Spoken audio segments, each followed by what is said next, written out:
On this episode of the Bangkok Podcast, we talk with returning guest Phra Pandit about abortions, birth control, and how Buddhism defines evil. And you'll probably think me an idiot for my dangerous flirtation with Thailand's terrible traffic fatality statistics, but what's a farang to do? And don't forget to check out our brand new website at bangkokpodcast.com. And now, on to episode 2.31 of the Bangkok Podcast.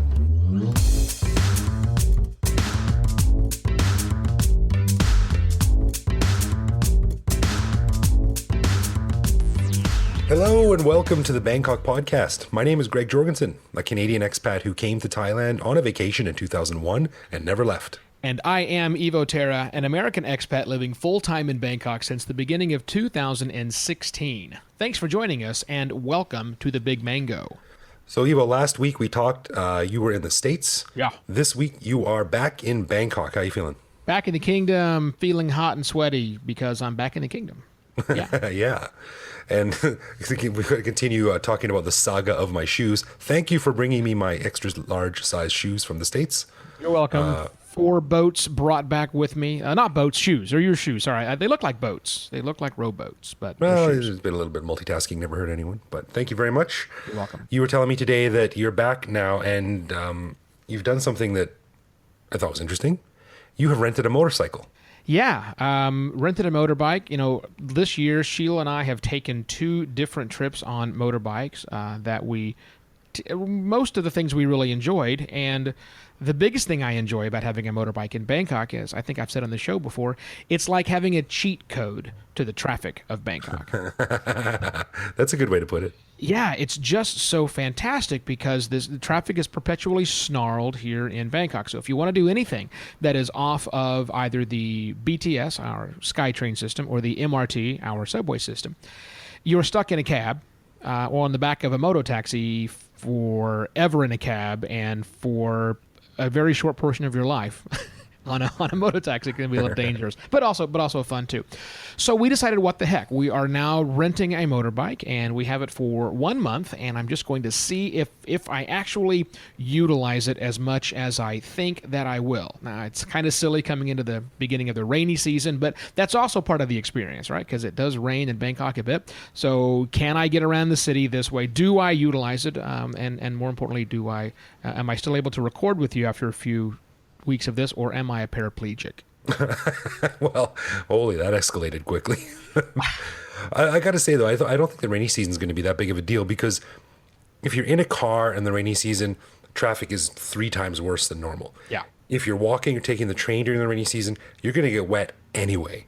Yeah. If you're on a motorbike, you're going to get wet, but you can still cheat your way around the traffic. So I think you're going to get wet no matter what you do.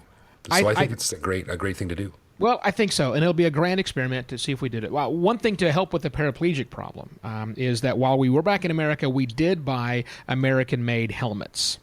Nice. So I have DOT, Department of Transportation, approved helmets that I purchased for a crazy amount of money, but you know, it is the brain thing we're talking about up here, and the Thai helmet. I just didn't really want to risk the Thai helmets, man. They're made of the same material that Dairy Queen dips their frozen cones into, so that's just not enough protection over my head. So hopefully, if things go bad, because we do live in the number 2 city of traffic fatalities in the entire world, and those are almost all from motorcycle accidents. So hopefully I'm a little safer driving around the city of Angels. So I'll report on the next few weeks of how my life as a motorbike driving, a motorcycle gang is next step. But right now, just a motorbike driver. Can we be the Hell's Satans, like from The Simpsons? Hell Satans on scooters, because that's what it is. One quick note on this, though. I want you to look into insurance very carefully, because a lot of insurance policies will not cover you if you don't have a local motorcycle license. That's true. I have a driver's license to drive a car, but technically, if I was riding a motorcycle and got in an accident in Thailand, my insurance probably wouldn't cover me because I don't have a motorcycle license. Well, I have checked into that, and I will tell you that problem will be solved next week. Sweet. Another update coming. From riding motorcycles to something a little bit more spiritual this week, we are lucky to have back on the show our friend Phra Pandit, who comes to us from Sydney, Australia. He's down there doing a couple of Buddhism talks to various Buddhist groups. So we're really happy that he could come back on the show, and he's going to talk about something really interesting. And this Something happened recently in Bangkok that got me thinking about how Buddhism defines good and evil. And of course, this all goes back to living in Bangkok. Buddhism is something that you have to deal with on a daily basis. So let's go over to my interview with Pandit and hear what he has to say on this fairly deep topic.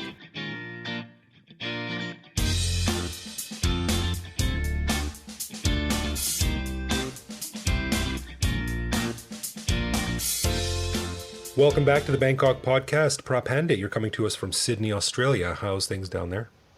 Nice 18 degrees here. Haven't gone swimming with any sharks or anything like that? You know, I did a couple of days ago. I went up to Shark Bay, but I didn't see too many people swimming. It's probably a good thing. The locals probably know more about that than the tourists do. Yeah, so no, it's good. Been doing lots of walks and lots of talks. Yeah. That's great. Well, thanks for coming on the show. And I wanted to have an expert on because I've got some pretty specific questions about Buddhism. And I figured I'd bounce them off of you and see what you thought. Now, what got me thinking about these things is that recently I read an article that said that Planned Parenthood was going to relocate its Asia-Pacific hub to Bangkok.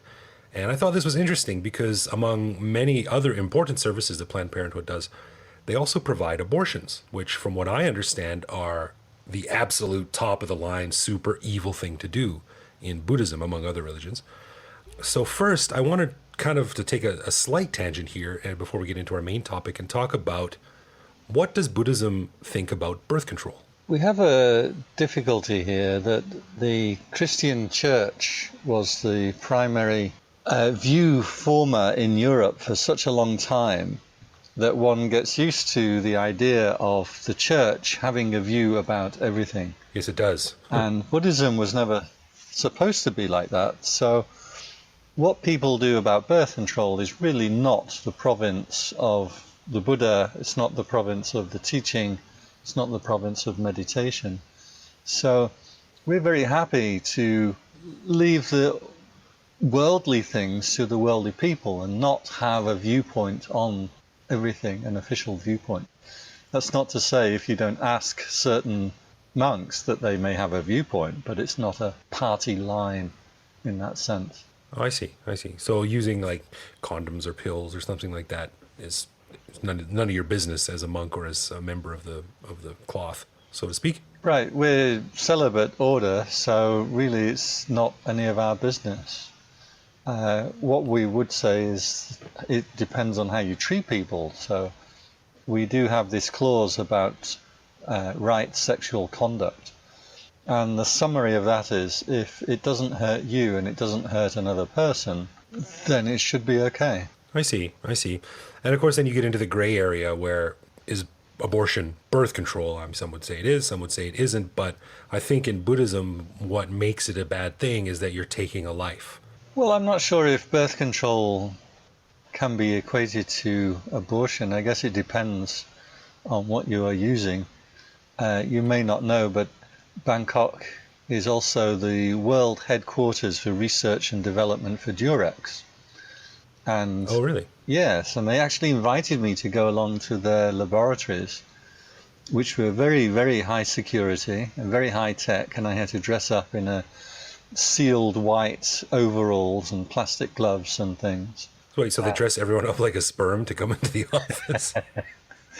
And then, so the reason their research laboratories are here is because the rubber is very cheap in Thailand.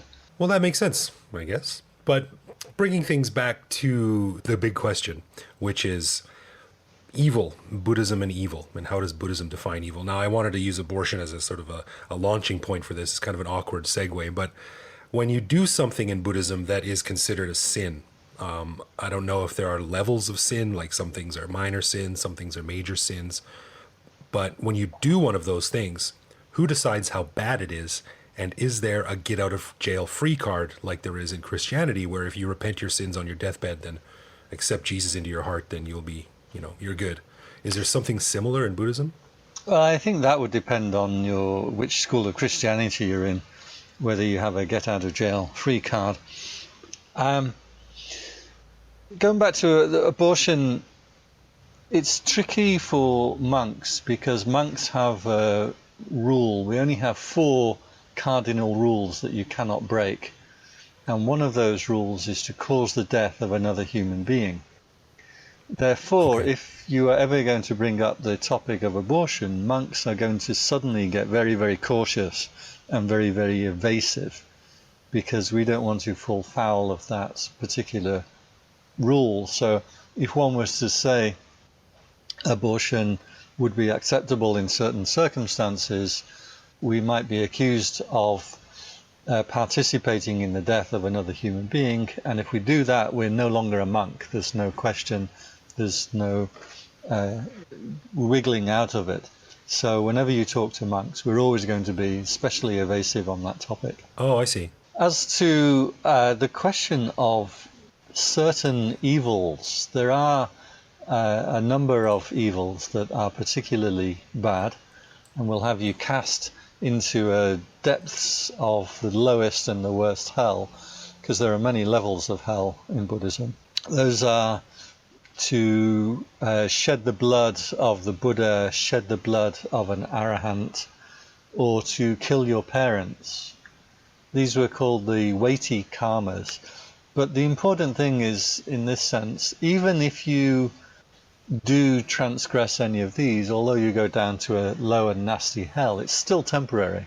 So the Buddha's cousin actually tried to organize a rebellion against the Buddha, and in this rebellion they caused the foot of the blood of the Buddha to bleed, and because of that he was cast into a very low hell realm. But he was actually a very highly attained being, and in many eons, when he finally gets out of hell, he's actually going to become a fully enlightened Buddha. So hell is only temporary in Buddhism? Yeah, it's more like purgatory than hell. But in Buddhism, everything is temporary, and apart from enlightenment. Oh, I see. Okay. There are people who I've met here who've had abortions, and they often feel very superstitious about it, and they may feel that the dead spirit is following them or is connected with them, and very often they will go to temples and do lots of kind of rites and lots of cleansing rituals and things in order to either, depending how you look at it, either to remove their bad karma or to appease that spirit and allow them to go on and take a rebirth somewhere else. Okay, so say someone, for purposes of example, say someone gets an abortion in Thailand and they go to a temple and they, do all these ceremonies to cleanse themselves of any responsibility or any guilt or any karmic debt. Can they leave with their head held high, knowing that they're good to go? Well, it depends on the person and what they think and what they believe. I mean, you don't have specific things to cleanse that particular event, but you could, for example, go and ordain as a monk and then dedicate your merits of that. So it's more just doing something really good as opposed to doing a ritual to cleanse something bad. Good merit in Buddhism, if you do something good, it outweighs the bad merit by a factor of 10 to 1. And the reason is that when you do something good, you have a lot more intention behind it. But when you do something bad, your mind is clouded by greed, hatred, anger, etc. So there's less intent behind it. So it's literally an equation you can bring into this. That's interesting. But it's also interesting what you said about me coming from a Christian background, where good and bad are very finely and specifically delineated. But it sounds like in Buddhism, that's not such a black and white depiction. It's sort of, well, it depends on this, and that's really none of our business, and it's up to you. So it's interesting as comparing the two. The thing that's none of our business is what happens in the bedroom, because that's not the realm of monks. And there's no reason why the Buddha or Buddhism really needs to interfere with things like that. Yeah. But there is a clear enough guideline on what's good and bad. So killing is bad, killing animals, stealing is bad, wrong speech, frivolous speech, harsh speech, gossip, slander, wrongful sexual conduct is bad, and taking drugs or alcohol that affect the mind is bad. So these things will tend to take you into a lower rebirth. And one can interpret that either as a rebirth in your near future, your next week, next month, next year, or one can interpret it as a rebirth in a future lifetime. And what are the 4 things that you mentioned? You mentioned taking another life. What are the other 3? Causing the death of a human being, not taking another life, Okay. because taking life is slightly different. Any kind of sexual intercourse, any kind of stealing that's worth over a certain amount of gold. We don't quite know what that is, but it's any kind of stealing that's deliberate stealing over a small or reasonable amount. And the last one is to tell the lie that you have psychic powers in order to gain the favors from people.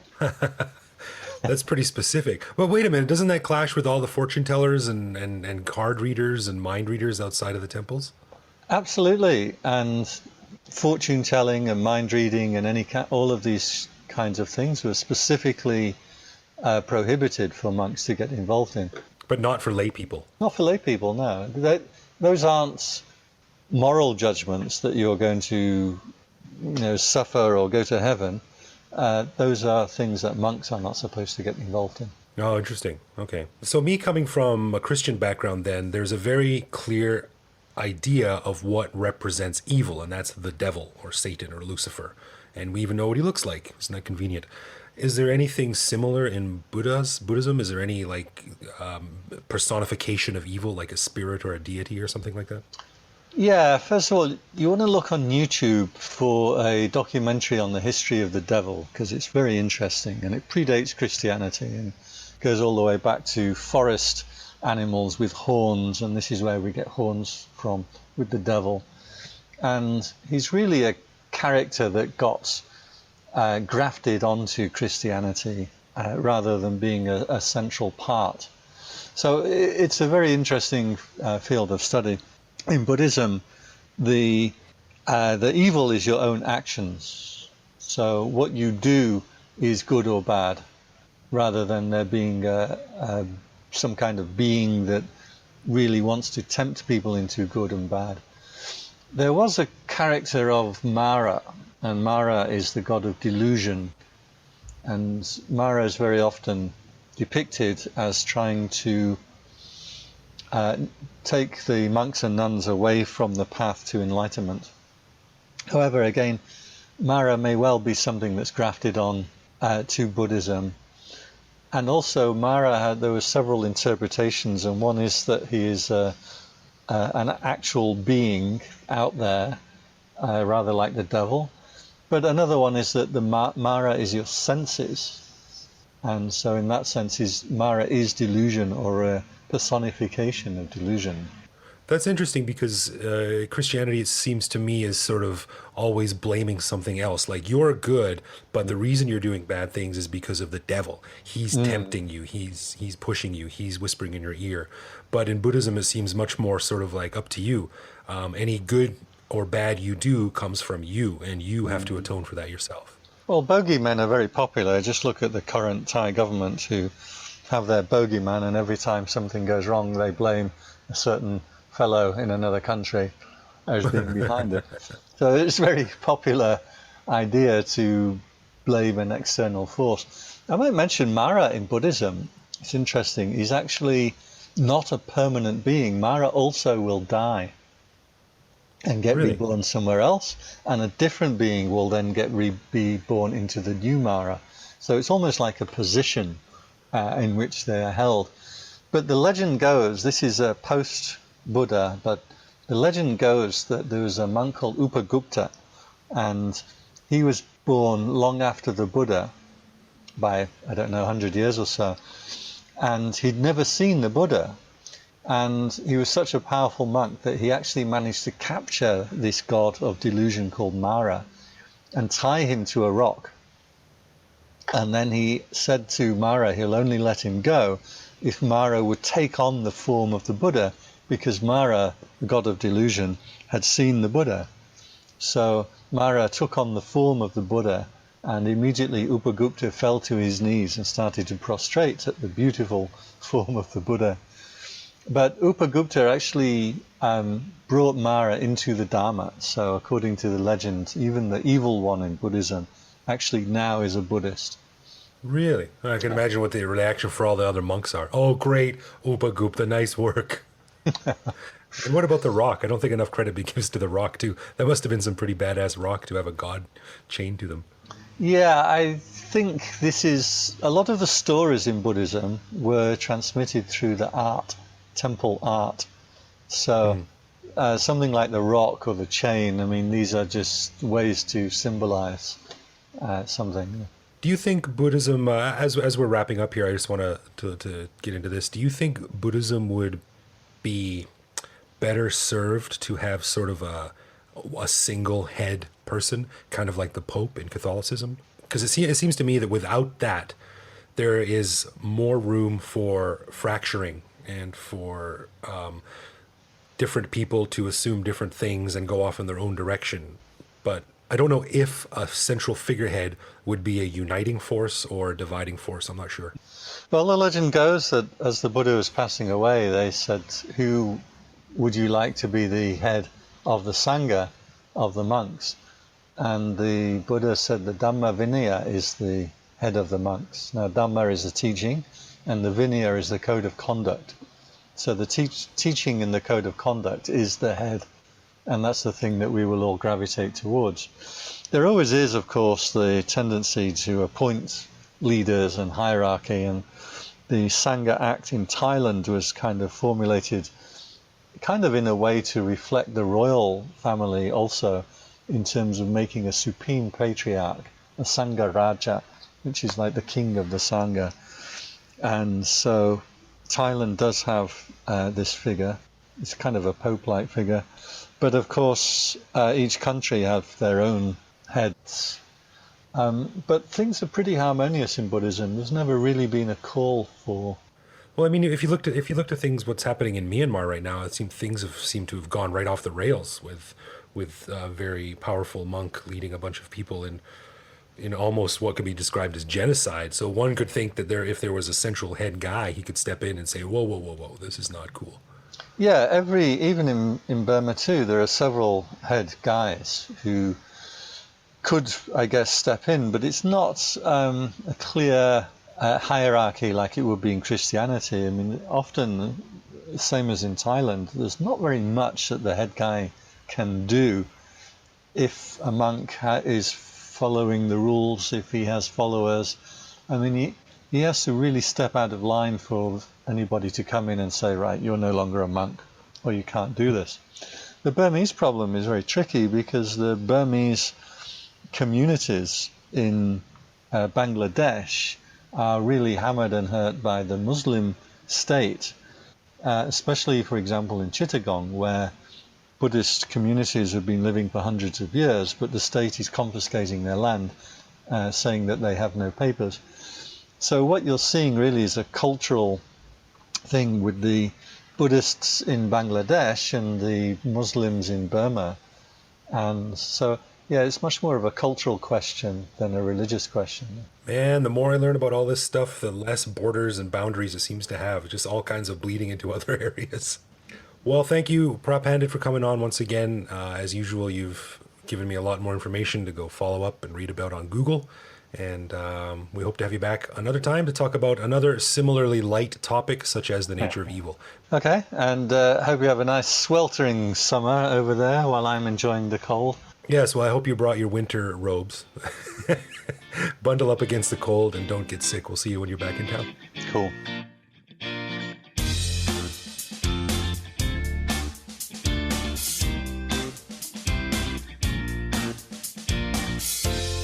Well, another interesting conversation that you have with Phra Pandit. As always, I always enjoy him coming on the program. But now let's transition to everyone's favorite segment of the program, or at least mine. It's that little thing we like to call Love, Loathe, or Leave, where one of us springs something unbeknownst onto the other, and find out if it's something that they love about living in Thailand, loathe about living here in Bangkok, or it's so terrible it makes them want to leave. And I believe, Greg, you are up this week, one for me. Yes, I am. I have one. Actually, I had another one in mind, but on the way home tonight, I stopped at KFC to pick up an order that my dear wife requested I bring home. And something happened then that made me think about that actually might make a better topic for tonight. Oh. Now, tell me if this has ever happened to you. You're standing in line, whether you're at the grocery store or the movie theater or at a restaurant or wherever, anywhere in line, and you're waiting, and you're waiting, and you're waiting. And someone, old or young, male or female, just walks right up, right past you, right up to the cashier. Yeah. Queue jumpers, line jumpers. Yes. Yes. This happened to me. I was waiting at KFC, and there was clearly a line, like a kiosk and a lineup where people had to wait. And I was standing there, and this woman, probably about 50 years old with her 2 grown daughters, just walked right past me, right up to the cashier in front of me. So this happens a lot. Especially I hear about it a lot with a lot of Chinese tour groups because they're much less used to queuing than others are. But it does happen a lot in Thailand as well. So, Ivo, is this something that you love? I find that hard to believe. That you loathe or that you hate so much that you're willing to leave the country entirely just to leave it in your rearview mirror? Well, I clearly loathe it, and it's quite possible I might leave over it, but more because I've been deported, because I've hit someone in the back of the head when they've actually done it. Yeah, it's definitely a problem, and it's all cultural. You know, they're honestly, listener, not being rude. I listened to a fascinating story about this around a year ago. Somebody, a cultural anthropologist, I believe, was chatting about this. And you know, in Western society, there actually is a reward system in place for standing in queues and being somewhat orderly about those, but because we have an abundance, was what she was saying. But in other societies where there has historically, I mean, in evolutionary history of people as we've grown up around the area, when there has been less of said abundance, when there's been more of a scarcity situation, when standing in line doesn't necessarily mean you were assured to get things, it becomes part of the culture simply to jam up. And it's not rude because everyone is doing it, and they just don't get the concept of lines. And so that's very prevalent in Asian and Southeast Asian societies, of which we are. Even though we live in the capital of Bangkok, you know, the second largest city here, where there is an abundance of things, still that has not historically been a part of the culture, and it is beyond annoying to me and everybody else that grew up in a place where you just line up nicely and it'll be fine. Well, that's an interesting theory, but I still think that guy can go suck eggs, because this woman clearly knew what was going on, and she wasn't some like refugee from the bumpkin countryside. She understood what happened, and most of the time I just let it go, because what am I going to save, like 30 seconds, a minute or something like that, and it's not worth getting up. But sometimes, like tonight, I do something, and this woman stepped in front of me and started ordering, and I reached out and I tapped her on the shoulder, and she turned around, and I just pointed behind me with my thumb, like, Oh. And I've got a bitchy resting face. Like, if I'm not smiling, I can look kind of mean. So she was like, oh, okay, oh, sorry, kato. And I felt bad about this later, but I didn't smile at all. I just sort of glared at her. Because, I mean, how ignorant do you have to be to not know that there's a lineup? How dumb do you have to be? How unfamiliar with your surroundings are you that you don't understand how these things work? And I get what you're saying. If you're new to this whole thing, then maybe okay. But this 50-year-old woman in Bangkok, she knows what's going on. So yeah, she just was like, oh, and she stood aside, and they were gossiping about me and like, oh, farang. But I don't care. So I got my order in, and I just went over to the side and looked at her mean again one more time. And she stopped looking at me, got her ice cream cone, and left. But I hate this, and I'm not going to leave because of it. But if I do ever leave, I'm going to be so glad to not have to deal with this anymore. I'm just glad that you get to now, for once on the program, portray the role of the bitchy Westerner yakking about this culture. You can be the insensitive one. Now, see, people, it's not just me. The angry Canadian. It does happen. Sometimes we get mad, eh? Well, everyone, thanks for listening to the Bangkok Podcast. If you have anything you'd like to share or a topic you'd like to hear us talk about on a future show, leave a comment on bangkokpodcast.com, or you can reach out directly to me on Twitter, where I am BKK Greg.